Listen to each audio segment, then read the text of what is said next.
Some of the hardest problems in the world exist far above the planet. Our job? To launch the smartest solutions, to protect our satellites, clean up our clutter, to propel breakthroughs in propulsion, to learn more about our place in the universe, to outpace emerging threats. Every day, the Aerospace Corporation uses the latest technologies to ensure our nation's safety and leadership in space. Hi, and welcome to the Space Policy Show. We have a fantastic episode for you today. As always, you can find us on Twitter using hashtag the Space Policy Show, and you can engage with us on the Vimeo chat box. We would also love it if you would sign up for our latest news alerts at aerospace.org/policy. So welcome to another great episode. We have the Innovative Space Showcase. Today, we are featuring several game-changing technologies presented by the very people who are working to develop them. What are some of these technologies? What capabilities could they enable? What regulations and policies will be impacted? Our hosts are Aerospace's Lydia Etters and Mackenzie Puig-Hall. Lydia is a graduate intern with the Aerospace Center for Space Policy and Strategy, where she serves part-time supporting customer reports and independent research, all while also pursuing her law degree in Southern California. Mackenzie is a member of the technical staff at Aerospace's iLab facility, or Innovation Lab, an initiative focused on fostering new research and bold ideas. Prior to that, she was a graduate intern with Aerospace and graduate of the George Washington University Elliott School of International Affairs. Lydia and Mackenzie, take it away. Thank you, Rebecca. Lydia and I are going to go through a few projects today that are great examples of this topic. So we're starting with a presentation from Alex Etters and Madison Piechowski talking about Slingshot. Yes, and we're extremely excited about this one in particular because one of the things that we're most excited to talk about today is the fact that these technologies are enabling new entrants into the space market that is evolving. As of right now, 12 nations have launch capability and over 90 countries have actually launched items, mostly satellites, into space. So the technologies we're going to discuss today, particularly this first one, are making that process much easier and allowing new countries to build payloads that are less expensive and easier to launch. So Alex and Madison are going to be going through a concept that Aerospace is developing called Slingshot, which is a proof of concept for a method of doing somewhat like a turnkey solution for satellite launch. So imagine that launching a satellite could be as easy as launching an app. You as the user don't have to be involved in anything other than the development of the payload. So the integration that's happening and the launch coordination is going to be taken care of by a service provider. So the Aerospace Corporation is working on a proof of concept for this sort of system. And two of the things that Madison and Alex are going to be talking about are the payload development kit, which Alex will be referring to as the PDK. So if you hear PDK, that's what he's referring to. It is the payload development kit. And then Madison will be telling us a little bit more of this overarching proof of concept that Aerospace is working on called Slingshot. So let's pass it over to them. I think we're starting with Alex. Hi, I'm Alex Etters, lead engineer for SatCat5 and the Slingshot Payload Development Kit. SatCat5 is an open source FPGA framework that lets you connect any device, no matter how small, directly to a full-featured Ethernet network. I like to say that it scales from 100 kilobits per second to 1,000 megabits per second. What that means is that every subsystem, whether it's a 32 kilobyte microcontroller or even an HD multispectral camera, is fundamentally connected to the same network. Unlike most Ethernet systems, SatCat5 can do all this in a CubeSat-friendly power budget, looking anywhere from 200 to 700 milliwatts depending on port count. I like to think that this technology has the potential to revolutionize the way that we build small sats and small sat payloads. If you're interested, please check out our project on GitHub. Currently, SatCat5 runs on FPGAs from Lattice, Microsemi, and Xilinx. It's a modular Ethernet switch that lets you mix and match different ports with different interfaces. A typical use case might have a dozen simple ports using interfaces like SPI or UART that are microcontroller friendly, as well as a handful of gigabit ports using industry standards like SGMII. The core of SatCat5 is an output-queued shared medium Ethernet switch. The switch automatically learns which devices are attached to which port. It's directly compatible with ordinary off-the-shelf Ethernet equipment. Modular design makes it scalable to match available FPGA resources. For more details, see our white paper at the link below. The first CubeSat to use SatCat5 is called Slingshot 1. We hope it's the first of many. Slingshot 1 includes more than a dozen small payloads. That's enough that we needed a low-cost way for everyone to build and test their payloads separately. And that's why we built the Slingshot Payload Development Kit, PDK for short. The PDK uses SatCat5 to mimic the exact same power, data, and support interfaces that are provided to each payload. You can see those connectors here and here. It also connects to your PC through regular Ethernet ports, which you can see here and here. Its purpose is to precisely emulate what the in-flight hardware provides. Here's a short video demonstration. We're about to send a command packet that turns on the 5-volt power supply. This activates the payload, which can now send and receive data. The PDK is also sending real-time voltage and current telemetry over Ethernet. The PDK is a high-fidelity test-like-you-fly emulator, but it's cheap enough that we can give one to every payload developer. We've made 50 of these kits so far, and having those widely available has been essential in keeping to a rapid schedule. It means we spend more time developing and less time fighting over unique, one-of-a-kind test equipment. The Payload Development Kit has everything that you need to get started on making a Slingshot-compatible payload. In fact, we've recently begun a collaboration with MIT, where students will be building a Slingshot-compatible CubeSat payload. We're hoping to open up additional partnerships with industry and academic partners very soon to begin building payloads for Slingshot 2 and beyond. For more information on Slingshot 1, here's Madison. Hi, my name is Madison Piechowski, and I will be briefly going over iLab's Slingshot program, how it connects with the PDK or Payload Development Kit, and where we hope to go with it in the future. What is Slingshot? So Slingshot is Aerospace Corporation's recurring flight program that leverages an open standard to make it easy to develop and launch payloads into space. Slingshot 1 is a 12U Blue Canyon Technologies bus slated for launch in December 2021, and discussions have begun for what Slingshot 2 will look like. Slingshot is valuable because it helps startups, smaller companies, and even university programs develop payloads faster with fewer resources. The PDK is a key component in this, as it allows the separation of payload development and bus integration. This allows others to focus only on the development of their key payload, which then gives the ability to quickly evaluate payload performance on orbit and validate new capabilities. For example, Aerospace is co-sponsoring a satellite design class at MIT, as Alex had briefly mentioned before, as a part of Aerospace's university partnership program. For this class, a group of graduate students are creating a propulsion payload, and they will be given a couple of payload development kits to connect to. Since they cannot physically be there, that will represent the connection to the Slingshot bus. After creation of their payload, the goal is the potential Slingshot 2 demonstration for the students. So in the long term, we're looking for broad access to the development kits in order to help our customers through wide acceptance as an open standard, build our own developer community, and to position aerospace as the thought leader and lead developer. If you have any questions on the PDK or any of the information we have gone over before, please feel free to reach out to myself or Alex Etters. Thank you. Thank you so much for sharing that with us. The reason we're particularly excited about showcasing this is because it allows 12 unique payloads to attach to the same bus. And that brings up a lot of interesting regulatory conversations, particularly related to the fact that there's currently a 25-year deorbit requirement for CubeSats. So when we have 12 different payloads attached to the same bus, it raises the question of who would be responsible for ensuring that deorbit regulation is met. So while this is opening up a brand new opportunity for more actors to reach space and test their payloads that way, we will have to also investigate the issues related to who's responsible for making sure that those deorbit policies are followed and whether or not they will be standardized for the 12 that are all attached to that bus. What do you think, Mackenzie? I think that's a great point, Lydia. And another issue that I think Slingshot brings up is the issue of compliance with so many new actors going into space.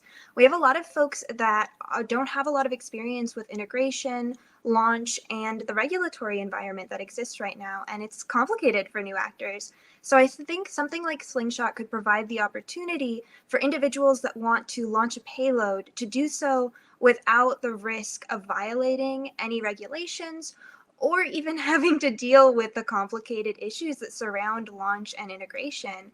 When they're just building the payload, they pass it off to an experienced launch provider, an experienced integrator, someone that handles the bus, handles all of the complicated regulations surrounding that launch. And we don't have risk of those new actors potentially accidentally or intentionally violating any sort of regulations. So I think it provides a great opportunity for new actors to get into space without having to become experts in space first. And I actually think that this brings us perfectly into our next presentation, which is coming from Brandi Rhodes, and she's going to be talking to us about one of the payloads that we're going to be seeing on this first Slingshot launch. And it's an example of how this program is really enabling the development of new and innovative payloads that we might not get to launch otherwise. So Brandi's going to be talking to us about Hyper, which is a new propulsion system for small satellites. And she's going to be referring to CubeSats, which are a 10 by 10 by 10 centimeter cube. And one 10 by 10 by 10 centimeter cube is called a 1U CubeSat. So she will be using that terminology in this presentation, and I want to make sure you guys are ready for that. So I think we can pass it on to Brandi.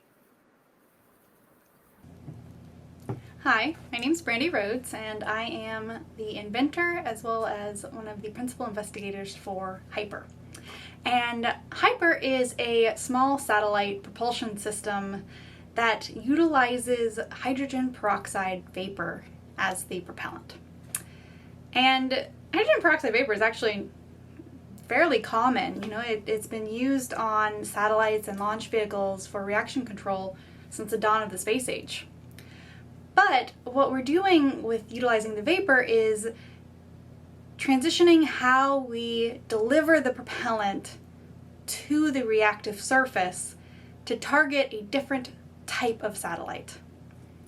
So traditionally, a monopropellant such as hydrogen peroxide works by utilizing a pressurized gas, typically helium or nitrogen, to force a liquid peroxide or any other monopropellant to a reacting surface or catalyst, where it breaks down and it creates a hot vapor that can be used for thrust. It's forced out typically a converging diverging nozzle, and that allows the satellite to move around. But what we are doing in Hyper is something different. Instead of pressure feeding the propellant, we are vacuum evaporating it or boiling it in space. And so that propellant then is delivered in the vapor phase at a much lower pressure, less than a couple PSI. And there's multiple benefits to this, but in general, you're targeting a thrust level on the order of millinewtons. And ISPs, anywhere up to 210 seconds theoretically. And that thrust level in the millinewtons is really very useful for a certain class of satellites, small sats. And small sats can range anywhere from the size of a deck of cards to a loaf of bread, or this particular spacecraft is AeroCube 7, which is a small sat developed by the Aerospace Corporation, and is a 1.5U. And so you're dealing with much smaller masses, and so that lower thrust allows you more controllability. And using the vapor phase means also that you have lower pressure and lower power requirements for your valves. So that's the general concept, and we moved on from the theoretical idea of it a couple years ago to starting to walk through experimentally figuring out whether or not it would work. That type of delivery of a monopropellant had never been done before. So it started out with, like these things do, a very large experimental setup. Here's an image of it. But it was, while we were able to see a reaction, it was never something that would fit in a small satellite. So it was really just a proof of concept. Would the vapor phase even react on a surface at that pressure?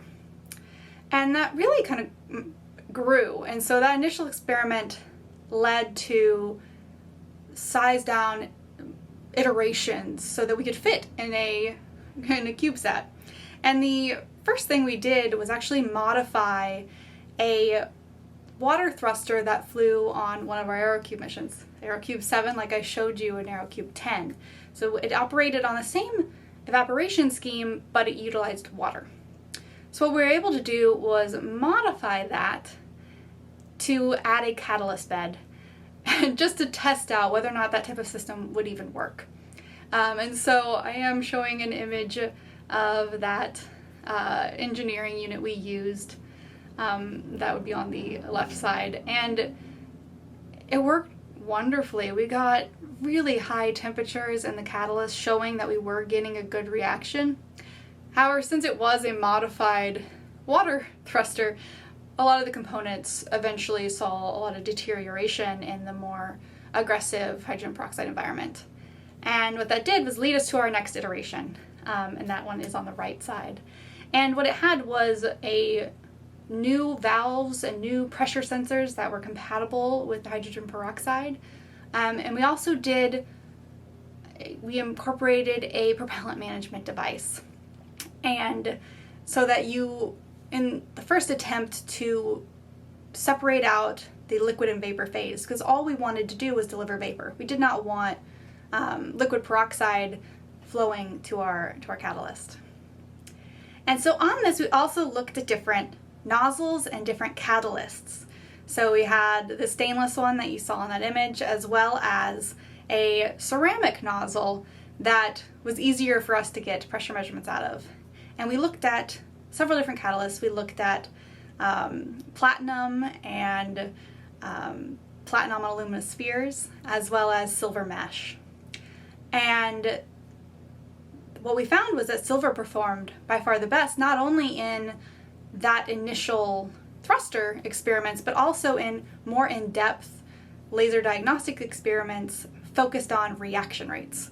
So we were able to dig a little bit farther into the science. And we were able then to take that thruster that was getting good performance with silver into a thrust measurement facility. So we used a pendulum thrust stand to measure the thrust directly, so we could get out the actual ISP, actual mass flow rates, and actual thrust. And in different iterations of the nozzle, we were actually able to get cat temperatures up to 650 degrees C and see that nozzle really glow. And so that led us to our final design, which you can see here.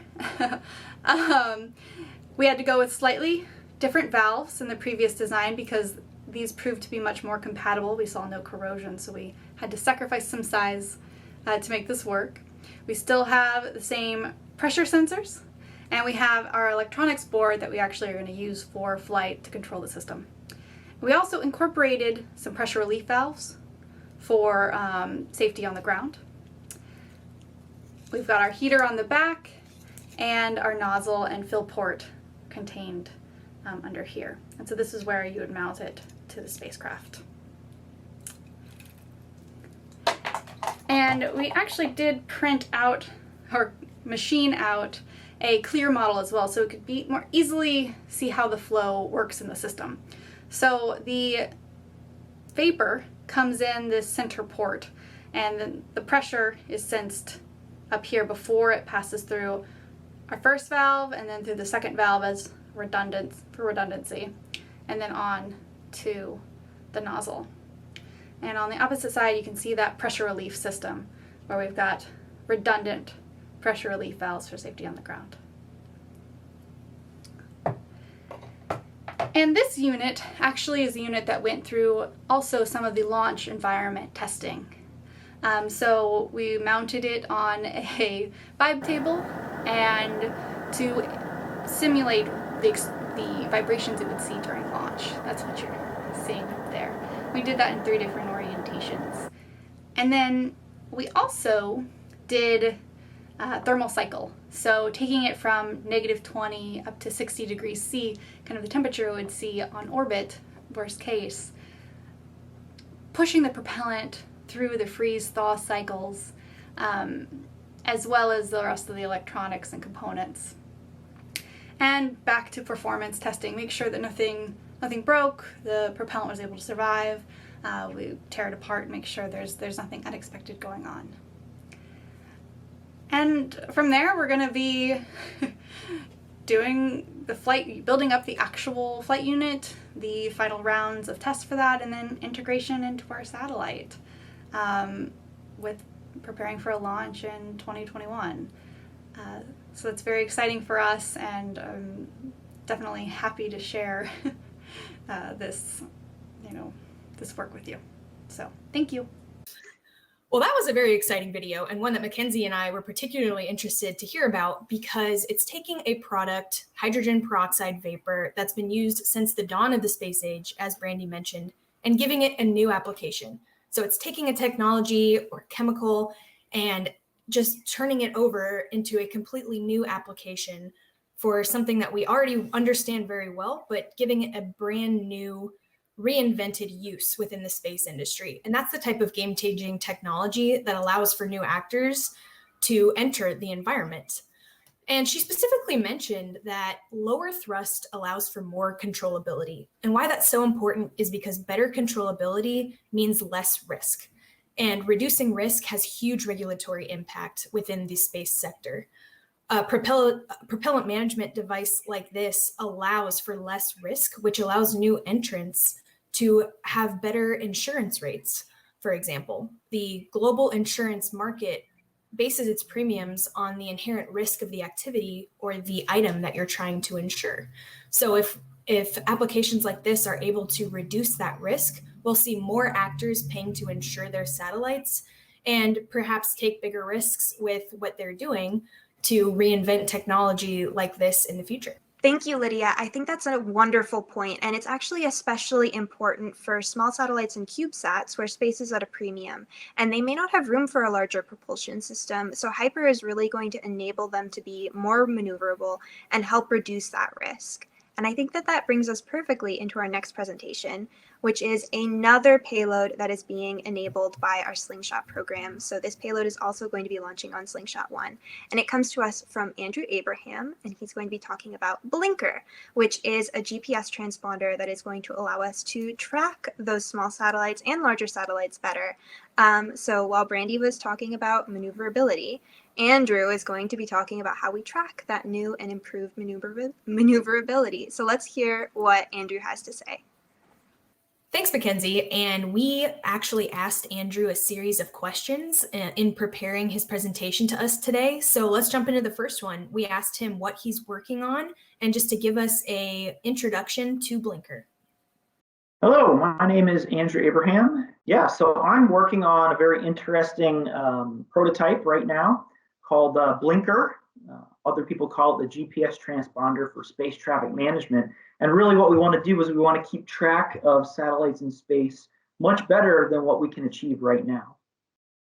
So here I have pictured some other domains, the aviation domain and the maritime domain.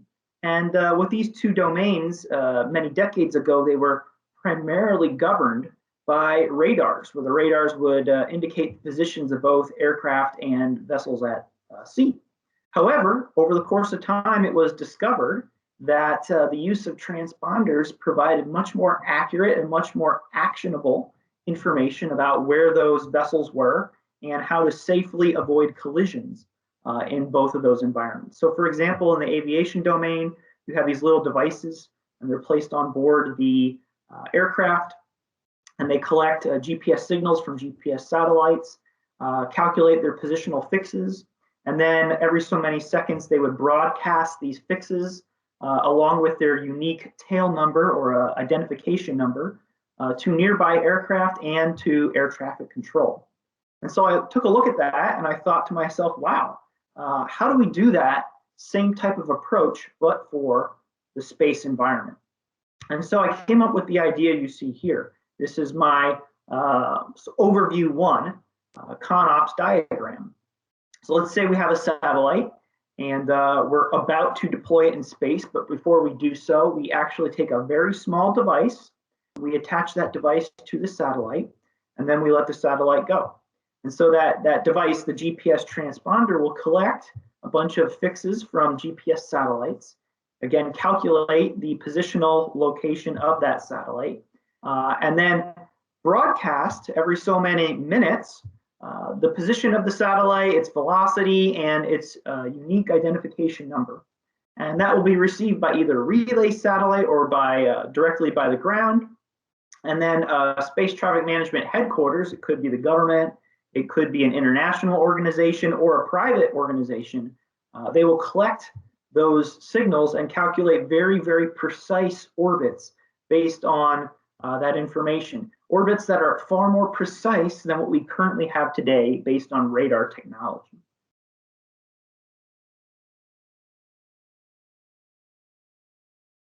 Well, that's a good question. So every time you have a device that takes a measurement, it could be radar, it could be GPS transponders, it could be a telescope, but all of those measurements have some amount of uncertainty associated with them. Some of the uncertainty is very large, and some of the uncertainty with different instruments like transponders are very small. But that uncertainty information goes into your orbit determination process, and it gets translated into these uncertainty bubbles. We call them covariances. So here you see a picture of a conjunction, a near collision in space between satellite A and satellite B. And satellite A, pictured in red, has a positional uncertainty associated with it, the red covariance bubble. And the same thing can be said for the satellite B with the green positional covariance bubble. And when those two bubbles overlap, that means that satellite A and B could be in the same location at the same time, which is the definition of a collision. And of course, that's something that we want to avoid.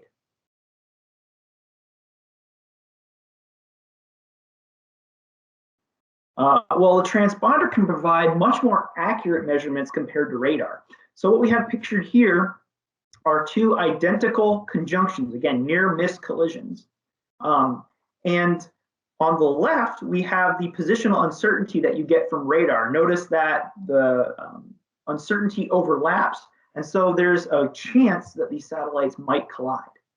However, the same exact situation pictured on the left, but with much smaller, much tighter positional uncertainties from a transponder, will indicate that these two objects are very safe. They're not going to collide, and they can go about their business without performing a collision avoidance maneuver, taking themselves out of mission and expending precious, precious fuel.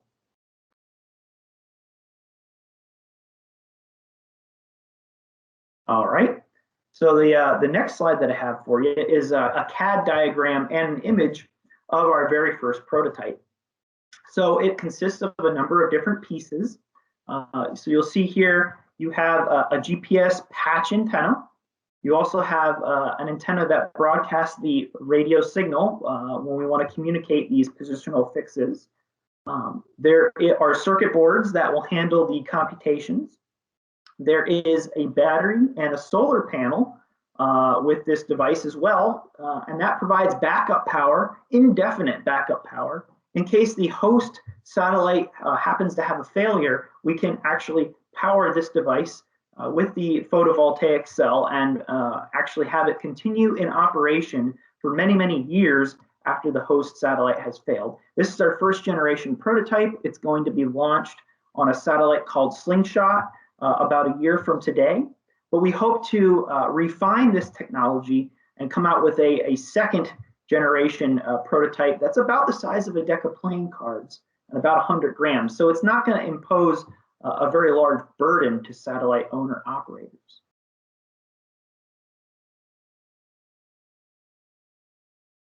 But it provides a number of things. The first thing that I mentioned earlier was that exquisite covariance, the very, very tiny positional uncertainty compared with what we can provide today with radar.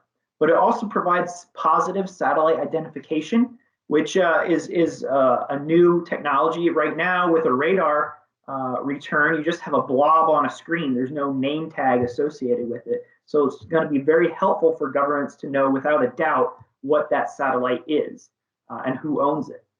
It can also provide tracking and custody information while satellites are thrusting, and that's very important for proliferated LEO constellations consisting of several thousand satellites these days. They're almost constantly thrusting. And so that's very, very stressing on the current radar technology, but not so difficult for transponders. And then finally, the transponders can provide critical spaceflight safety services. And I liken it to having a seatbelt in your car. You know, in the 50s and 1960s, seatbelts were optional, but today we can provide, very, very helpful data back to the satellite owner operators. So for example, all transponder data will be shared directly with the host instantaneously if the host wants it. The transponder can store hours of data in a black box flight data recorder sort of mode. So if the host satellite has a failure, you can recover some of that data to try to troubleshoot. The transponder could also be used to reboot the host optionally if the host wishes to use that feature in order to recover the satellite. And then finally, if all those mechanisms fail, the transponder could actually trigger some satellite disposal hardware on the satellite, say a tether tape or a drag enhancement device that will help deorbit that satellite very, very quickly. But the most appealing aspect to this technology is that the technology works even if the host satellite is, you can still maintain custody on that satellite if it's a brick.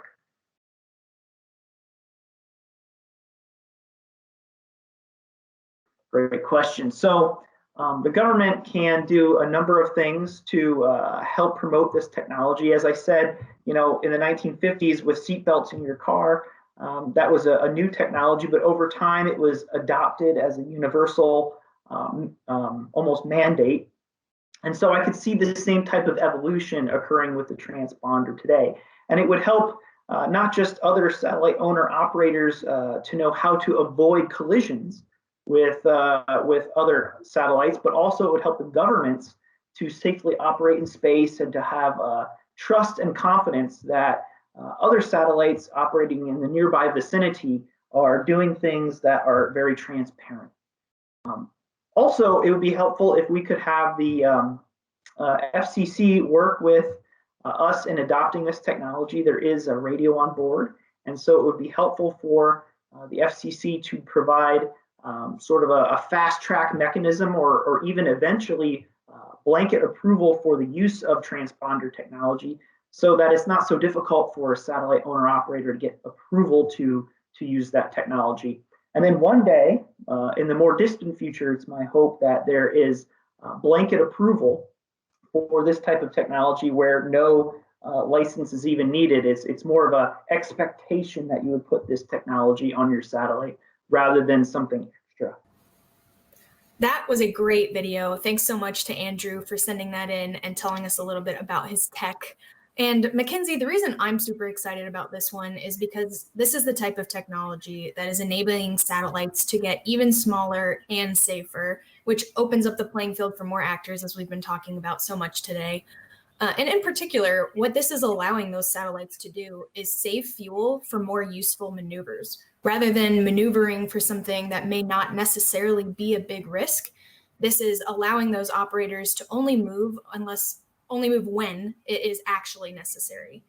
And right now, as you know, the US government is the one that has to track everything that is currently in orbit, and they carry the responsibility for also alerting the operators of when those moves are absolutely required. So Blinker is going to be amazing because it will require less government involvement, a lighter touch there, and less risk for the satellites that are up in orbit because, as you know, there's a lot of junk up there. I think that's a really great point. What Blinker is doing is really going to enable satellite operators to deal with less near pass and collision avoidance maneuvers. But I think it's especially interesting. You mentioned that it's enabling satellites to become smaller. And I think that that's a really interesting point. We see right now the FCC guidelines state that satellites can't be any smaller than a 10 by 10 by 10 cube, 10 by 10 centimeters, sorry, which is the size of a 1U CubeSat. And I think that Blinker may enable satellites to actually get smaller in the future. Using a Blinker type device, we could track those smaller satellites without concern that we would lose track of them in the mess of stuff on orbit right now. So I think that that might be something really interesting to look forward to in the future. And I wanted to mention that both of these projects that we saw from Brandi and from Andrew, so that's Hyper and Blinker, make up 1/6 of the payloads that we're going to be seeing on this first Slingshot launch. And these are both payloads that were really enabled by this Slingshot program. They may not have gotten an on-orbit test, at least not as quickly, without the enabling factor of the Slingshot program. And I think that that's really cool that a program like this is enabling these new technologies to get tests faster.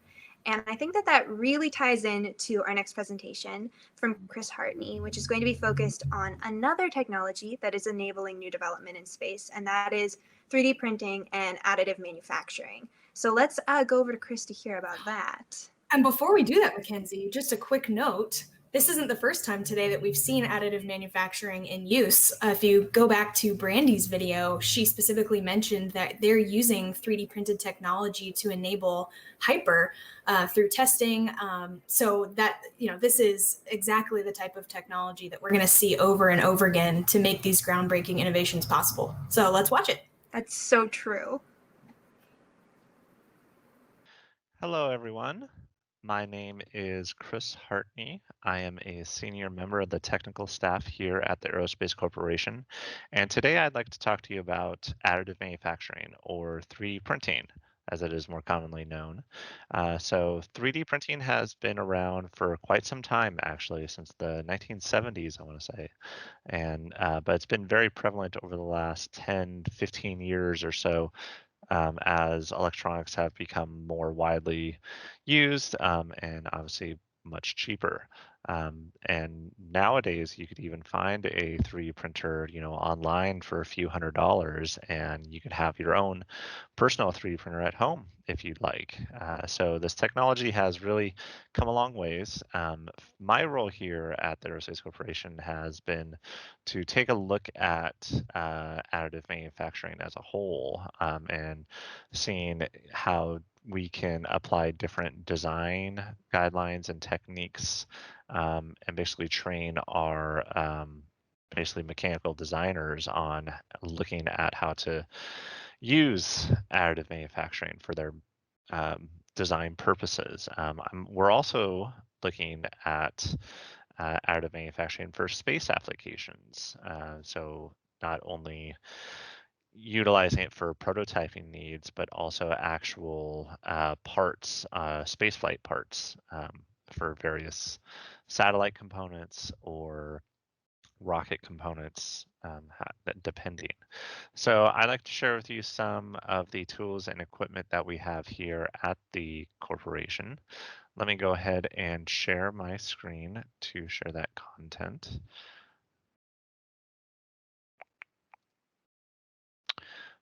So what we have here is a 360 virtual tour of the iLab building. So the iLab building is located on our El Segundo campus. It also is home to our library services, but today we'll be focusing more on the Innovation Lab, or iLab, as I mentioned. So they are a team that manages our R&D portfolio across the company. So they see a lot of cutting edge technology that our employees and researchers have looked at, and basically try to get some initial funding to really focus their efforts on these kinds of farther out there technologies. So obviously one of those is additive manufacturing. But inside this building, what I want to show you all is a little open space concept of a prototyping center. We call it the Make Studio. It is a rapid prototyping center for all aerospace employees to use once safely trained on the equipment inside the facility. So here we have a lot of low-cost tools and equipment. So we have some electronics equipment and workstations. So we have a soldering iron, some other breadboarding kinds of prototyping pieces, as well as microcontrollers for initial robotics development. We have project storage for your project needs. a hand tool bench, basically a workbench for your projects. And then we have our desktop 3D printers. So we have two of them here. They do they're dual extruder printers. So they're capable of printing two materials within the same print. Everything is a polymer-based printing or plastic printing. So the main use of the space is for basically individuals with an initial concept or initial idea, and they would like to see it come to fruition. So they get trained in the space. They use the equipment inside the space to basically create their model for basically a proof of concept. And then they're able to basically present it to, higher ups, potentially get more funding, et cetera, and then it can lead to a larger project down the road. The center's fairly new. It's been about only a year or two since it's opened. We've trained a considerable amount of employees in the space to use, as well as interns. Interns have shown large interest in this facility to get their projects up and going too. So this is an example of our low-cost 3D printing capabilities that we have, but we also have higher fidelity 3D printing, as you can imagine. So let me go ahead and share that as well with you all. All right, so we are now in the physical sciences labs on campus, where a lot of the engineers and researchers are doing more spaceflight kinds of work. So here, this 3D printer is from the material science department, and it's their higher fidelity polymer-based printing. So it's capable of doing space-qualified polymers such as nylon to really do proof of concepts. And really what they strive to do with this printer is to do more material characterization and investigating the properties of each material, depending on the orientation, depending on the environment that it's seeing, to really see the small defects to try to prevent any sort of failures down the road for these larger companies or larger products. So that's pretty much what this printer is primarily used for. We're going to go into this room real quick to show our metal 3D printing capabilities. So this is our metal printer that we have housed here. The material science department also uses this for their materials research as well. They're able to do several different materials, basically powder bed or metal powders to create certain alloys to investigate how the 3D printing properties are determined by that. They found a lot of really good research. It depends on the machine that's used, it depends on the powder that's used, and the various different kinds of settings depending. And so it's very interesting research what they're doing with this. We hope to utilize these techniques and the lessons learned from all this research for more spaceflight hardware down the road. So yeah, that's only a sampling of what we have at the company here for our 3D printing capabilities. Obviously, there's tons more across the company in independent labs. They're using it for their specific prototyping needs, but we hope to utilize this 3D printing technology and basically grow it for the next 20, 30, 40 years time for these far out there kinds of ideas, such as on orbit manufacturing or even space habitats on various different planets for humans to live on. So I think this technology has a lot to build on, and a lot of people are very interested in this. So it's great to be doing this kind of work. Thank you for your time, and hope to see you soon. Bye.